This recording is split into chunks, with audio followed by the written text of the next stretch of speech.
Toute cette semaine, nous cuisinons chez Lulu à Pont-à-Mousson. Ludovic, le chef, s'occupe de nous.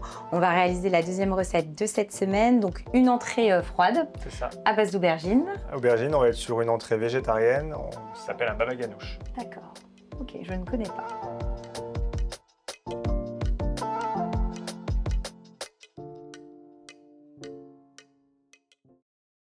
On va préparer l'aubergine. Ok.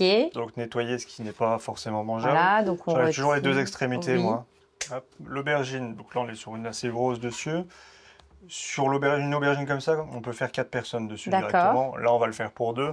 Ça on se fera plaisir, hein, tant qu'à faire. Hop. Donc là elles sont prêtes, coupées. Pas plus que ça, il n'y a pas forcément besoin.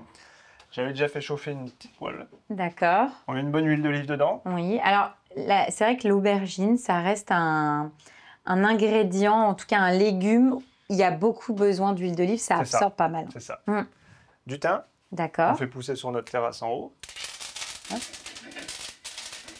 Et ensuite... On va venir marquer très fort les aubergines. D'accord. En gros, là, tu veux réaliser quoi? Un caviar d'aubergine? C'est ça, on va faire. Voilà, d'accord. C'est ça. Mais en les marquant, en fait, c'est une aubergine en soi, c'est assez fade. Parce que le baba ganoush, en gros, c'est un plat qui vient d'où? De grec. D'accord, qui est un plat grec. Un plat grec dessus, donc on va y rajouter. Là, on va préparer. On est en train de voir pour faire le caviar d'aubergine, donc vraiment marquer les aubergines très fort. On va préparer un pesto sucré après, à base de mirabelle fraîche, épinards. Je ne mets pas de pignon de pain, pas de parmesan dedans, c'est voulu. À côté de ça, on a les olives kalamata qu'on va dénoyauter. Et après, on va vraiment tout assembler. D'accord. Et donc, c'est ça en fait. À chaque fois dans le baba ganoush, on a ce caviar d'aubergine avec un pesto et des petites olives. Voilà, c'est ça. Et un peu de feta. D'accord. Donc là, on laisse les aubergines tranquillement se marquer, cuire pour pouvoir une dizaine de minutes, le temps avoir finalement notre caviar. C'est ça. Et pendant ce temps, on s'occupe de notre pesto. On va préparer le pesto déjà. Donc blender. Moi, je préfère travailler au blender pour le pesto. Ça permet déjà de ne pas en mettre de partout. C'est un peu plus sympa. Donc, pour 2 personnes, on prend un tout petit morceau d'ail. D'accord. On nettoie grossièrement. Voilà, tu retires la peau. On l'écrase, ce qui permet d'avoir beaucoup plus d'arôme dedans. On le coupe assez grossièrement. Oui, de toute façon, elle va passer au mixeur. Épinards frais. D'accord, donc toi, tu fais un pesto, là, en tout cas, à base d'épinards. C'est ça, bien vert, tout ce qu'il faut dedans. De l'oignon. Donc l'oignon, on va le couper en 2. Hop. Et après, pareil, assez grossièrement. Soit après, dès que ça passe dans le blender, il n'y a pas forcément besoin de s'embêter plus. Un demi-citron. D'accord. Donc le citron vert qu'on récupère de notre première recette de la semaine. C'est ça. On va essayer de toute façon, là, sur toutes les recettes qu'on fera cette semaine, c'est des recettes anti-gaspi. D'accord. Donc l'idée, c'est de récupérer finalement... Absolument tout. Hop. Mirabelle fraîche. Ok. Donc là, on enlève les noyaux par contre, parce qu'on n'a pas forcément le choix. Donc toi, tu mets des mirabelles dans ton pesto. Ça va te permettre de le sucrer, ça donne un goût et ça change vraiment un peu toute la recette. Et donc là, bon, c'est vrai que là, en ce moment, on est sur la fin des mirabelles. Si on n'en a plus ou pas, on fait comment? On se fait un petit sirop à la mirabelle. D'accord, ça fonctionnera. Voilà, ou même un peu de confiture. Le sirop permettra de le rendre un petit peu plus liquide, mais sinon, une base de confiture, ce sera très bien. Ça marchera aussi. Voilà, c'est ça. Donc l'huile d'olive.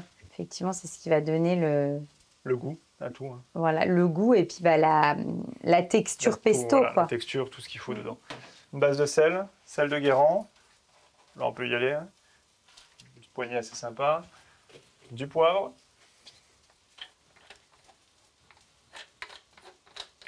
Donc un coup de moulin à poivre. Donc là, on est parti. On mixe.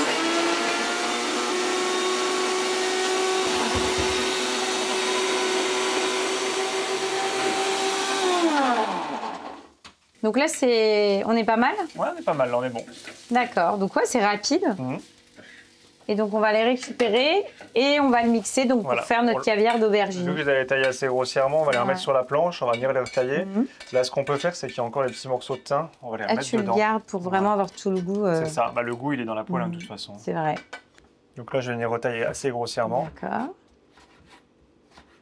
Et tu gardes la peau, toi? Ouais, moi je garde tout. On est vraiment sur des légumes bio. Parce que tu vois, moi, chez moi, quand je fais du caviar d'aubergine, je retirais la peau. Tu sais, vraiment, je gardais juste la chair. Je sais pas pourquoi, je me suis dit que, tu vois, dans la bouche, on allait le sentir. Non, pas du tout, là, il n'y a pas forcément. Ah ouais, ok. Hop. coupe assez grossièrement aussi. Ça se mange froid. Donc ça veut dire que tu me conseilles de le préparer en amont. Voilà, on va dire 2 heures à l'avance. Oui, ce que j'allais dire de 3 heures, je fais le matin pour le midi ou le soir. C'est ça. Et donc là... On remet un petit peu d'huile d'olive dedans. Oui. Ça va rejeter toujours. Et puis l'huile d'olive avec les aubergines, de toute façon, il n'y a rien de meilleur. Donc là, on mixe.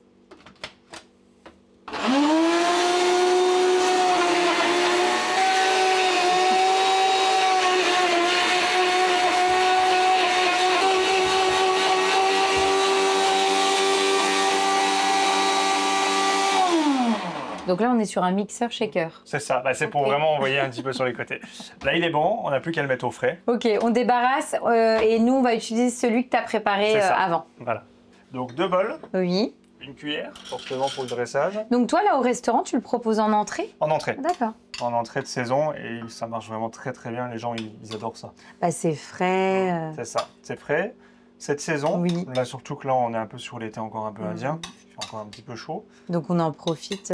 Voilà, on se fait plaisir avant de manger des pommes de terre. Des raclettes. Et des panais et des raclettes. On mange de l'aubergine.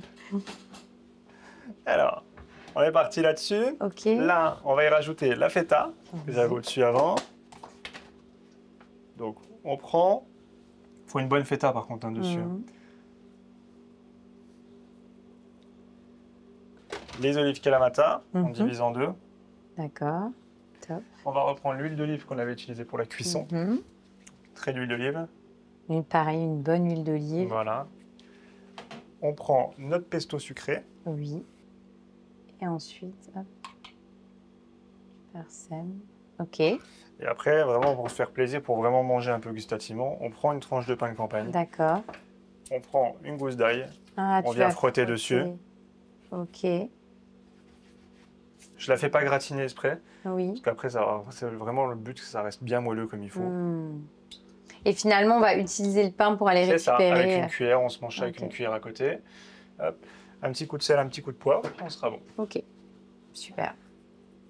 Bon, on y va. On y va. Goûte. Donc le but là, c'est vraiment de prendre le pain. Ah d'accord, alors attends, je m'organise là. Ouais, ça sera mieux. Je peux prendre un petit morceau de pain. Hop. Et je viens... Du bas vers le haut, on remonte avec tout dessus, bien oublié. Ah bah attends, moi je fais comme ça. Ah oui, c'est un peu plus gourmand là. C'est trop bon. Bon, hein. C'est top. En fait, on est vraiment en Grèce là. Ouais, plein. Après, on la réinterprète un peu à notre façon avec les petits pestos à la Mirabelle que je me suis. C'est ça. En fait, c'est rigolo parce que l'huile d'olive, l'aubergine, la feta, on est en Grèce et en même temps, le petit pesto là, avec le petit morceau de Mirabelle, enfin, ça se marie super bien. C'est bon, hein. Ça calme un petit peu les choses. L'aubergine qui est assez forte avec l'ail, le pesto qui vient calmer, l'olive Kalamata qui est bonne mais très puissante. En fait, tout se marie bien et c'est long en bouche. Ouais, c'est ça qui est hyper important. C'est très très bon. Et c'est vrai que ce qui est sympa, c'est que, alors nous on l'a présenté en entrée, mais on peut très bien l'imaginer façon apéro, etc. Avec petite verrine, c'est pareil, là on l'a fait vraiment en entrée froide. Petite verrine, ou même en gros plat que tout le monde vient manger. C'est exactement pareil. C'est vraiment très très bon.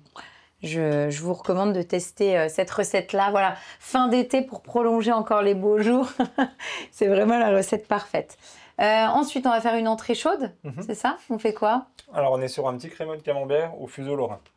Ah, d'accord, on passe vraiment de l'été, la Grèce, à un truc un peu plus terroir et costaud. Mais du coup, on va se préparer pour l'hiver. Ouais, ça va arriver. On entre tranquillement dans la saison hivernale.